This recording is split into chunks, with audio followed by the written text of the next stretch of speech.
ہوئی ہے، اور جس طرح روزانہ یہ 70,000 کا مجمع ہوتا ہے اور لوگ بیٹھ کر سنتے ہیں، اسی طرح میری وہ مریدہ تو دنیا کے آخری کونے میں بیٹھتی ہے، وہ بھی بیٹھتی ہے، اور جیسے تم یہاں سنتے ہو وہاں بیٹھ کر سنتی ہے، سنتی نہیں ہے، وہاں سے مجھے دیکھتی بھی ہے۔ اور آج جب دیکھا اس نے کہ امامہ کھل رہا ہے تو اس نے وہیں سے امامہ پھینک دیا، دوپٹہ پھینک دیا، کہا مرشد امامہ نہ صحیح، مریدہ کا دوپٹہ لے لیجئے۔ آج اس نے اپنا دوپٹہ پھینکا تھا تو وہ دوپٹہ میں نے اپنے مریدہ کو واپس کر دیا، اور اللہ کے فضل سے اسے مل بھی گیا ہے، اس کے ہاتھ میں چلا گیا ہے۔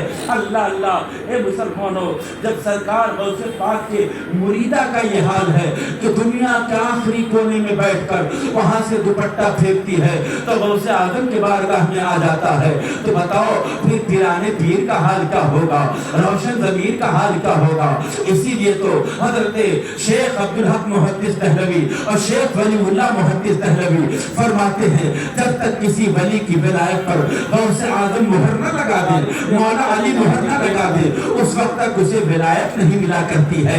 اللہ اللہ، سرکار غوث اعظم جس کے ولایت پر مہر لگا دے، دستخط کر دے، پھر وہی ولی ہوا کرتا ہے۔ مثال سے میں آپ کو سمجھا دوں تاکہ ایمان تازہ ہو جائے۔ آؤ ذرا دیکھو عزیزان گرامی، حضرت سرکار غوث اعظم پیران پیر کے ایک مرید ہیں عزیزان گرامی، جن کا نام احمد ہے، وہ ہبا کے رہنے والے ہیں، شیخ احمد ہبی ان کا نام ہے۔ غوث پاک کی محفل میں روزانہ بیٹھتے ہیں۔ ایک دن انہوں نے غوث پاک سے عرض کیا سرکار اگر اجازت دیں تو میں سیر و تفریح کے لیے دوسرے ملکوں میں جانا چاہتا ہوں۔ سرکار غوث پاک نے فرمایا احمد ہبی جاؤ، تم کہاں جانا چاہتے ہو؟ کہتے حضور میں تختہ نوش جانا چاہتا ہوں۔ کہا ٹھیک ہے چلے جاؤ۔ شیخ احمد ہبی چلے، چلنے کے بعد میں تختہ نوش کی سرزمین پر پہنچے۔ جب وہاں پہنچے تختہ نوش کی زمین پر تو وہاں شیخ عبد الرحمن، اس وقت وہاں کے سب سے بڑے قطب کا نام تھا، سب سے بڑے ولی کا نام شیخ عبد الرحمن تھا۔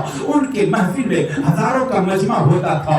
شیخ عبد الرحمن کی بارگاہ میں غوث اعظم کا یہ مرید پہنچ گیا، دیکھا کوئی بزرگ ہیں جو تخت پر بیٹھ کر خطبہ دے رہے ہیں، ہزاروں کا مجمع ہے اور وہ خطبہ دیتے ہوئے نظر آ رہے ہیں۔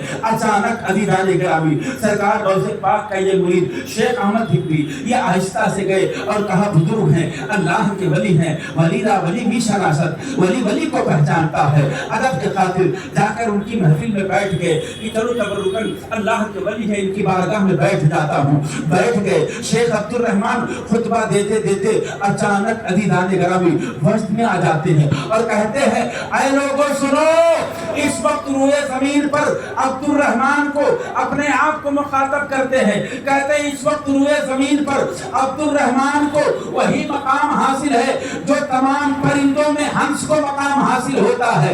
ہنس پرندہ ایسا ہے کہ اس کی گردن اتنی اونچی ہوتی ہے کہ جب وہ گردن لمبی کرتا ہے تو تمام پرندوں سے اونچا دکھائی دیتا ہے۔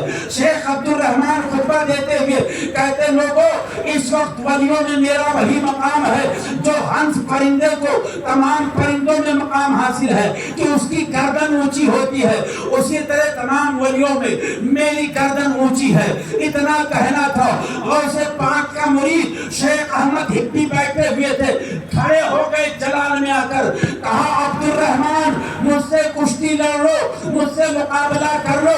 اللہ اکبر، شیخ عبد الرحمن حیران ہو گئے، یا اللہ اتنے بڑے مجمع میں ہزاروں کا مجمع ہے، ابھی تک کسی کی جسارت نہیں ہوئی تھی کہ جو